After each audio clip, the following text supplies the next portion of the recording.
Hai guys, perkenalin nama saya Rohaiti dari Universitas Muhammadiyah Kota Tangerang, Fakultas Ekonomi dan Bisnis, jurusan Akuntansi 2019. Perkenalkan, nama saya Karinda Mitri Fitri dari Universitas Muhammadiyah Tangerang, Fakultas Ekonomi dan Bisnis, jurusan Akuntansi tahun 2019. Bahasan yang ketujuh, perkembangan standar akuntansi di Indonesia. Pada waktu Indonesia merdeka, hanya ada satu orang akuntan pribumi, yaitu Profesor Dr. Abu Tari. Sedangkan Profesor Sumarjo baru menyelesaikan pendidikan akuntannya di negeri Belanda pada tahun 1956. Akuntan Indonesia pertama yang merupakan lulusan dalam negeri adalah Basuki Siddharta, Hendra Darmawan, Tan Tong Jo, dan Go Tisen. Mereka lulus pada pertengahan tahun 1957. Keempat akuntan ini bersama dengan Profesor Sumarjo memperkarsai berdirinya Perkumpulan Akuntan Indonesia. Dengan menyadari keindonesiaannya, mereka berkeyakinan bahwa tidak mungkin menjadi anggota NIFA atau FAGA. Mereka juga berpendapat bahwa kedua lembaga itu dipastikan tidak mungkin akan memikirkan perkembangan dan pembinaan akuntan di Indonesia.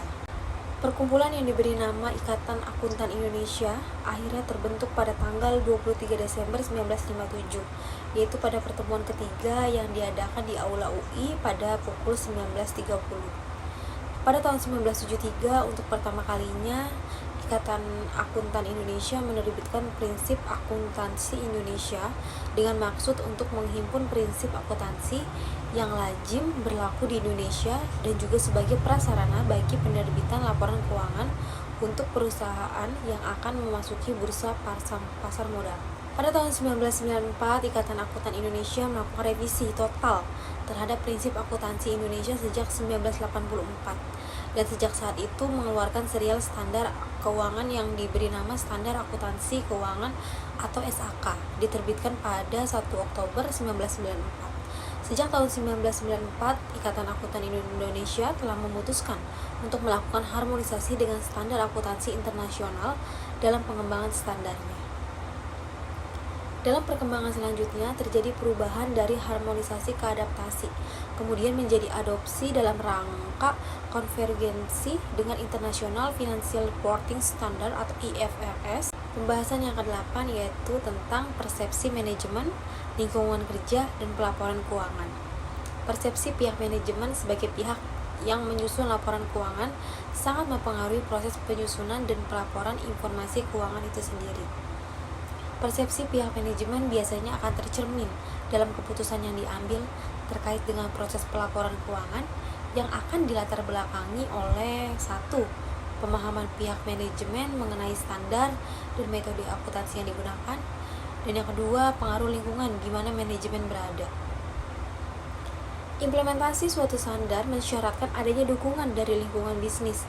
Para penyusun standar perlu memperhatikan lingkungan bisnis yang ada sebagai salah satu syarat keberhasilan dalam mengimplementasikan suatu standar baru. Standar yang mereka susun harus lebih didasarkan pada kepentingan lingkungan bisnis untuk mencatat suatu transaksi tertentu, atau dalam hal belum adanya standar yang mengatur metode atau pencatatan transaksi tersebut. Dengan basis berpikir demikian, diharapkan adanya kepatuhan dari para profesional yang terlibat dalam pelaporan keuangan terhadap sebuah standar akuntansi. Dapat disimpulkan bahwa proses pelaporan keuangan, pemilihan metode, dan standar akuntansi yang digunakan sebagai basis pelaporan keuangan sangatlah dipengaruhi oleh keputusan pihak manajemen. Tantangan akuntansi di masa mendatang. Profesi akuntansi mempunyai fungsi yang menjanjikan users beberapa keuntungan termasuk risiko investasi yang rendah dan alokasi sumber daya yang lebih baik. Akuntan telah diberikan izin khusus secara legal di mana tidak satupun perusahaan dapat memasuki pasar publik tanpa atestasi dari akuntan. Dengan apresiasi yang nyata ini, peran akuntansi sangatlah penting sekali, terutama seiring dengan semakin berkembangnya dunia bisnis. Masalah pelaporan keuangan juga hadir di sini. Tantangan untuk bersaing dan peluang usaha meningkat dengan begitu cepat. Di saat dunia usaha berkembang dan melaju dengan sangat pesat, profesi akuntansi diperlukan untuk menjamin utilitas dan integritas pelaporan keuangan. Profesi akuntansi harus mampu mengatasi risiko kemungkinan tidak terpengaruhnya kebutuhan users akan informasi.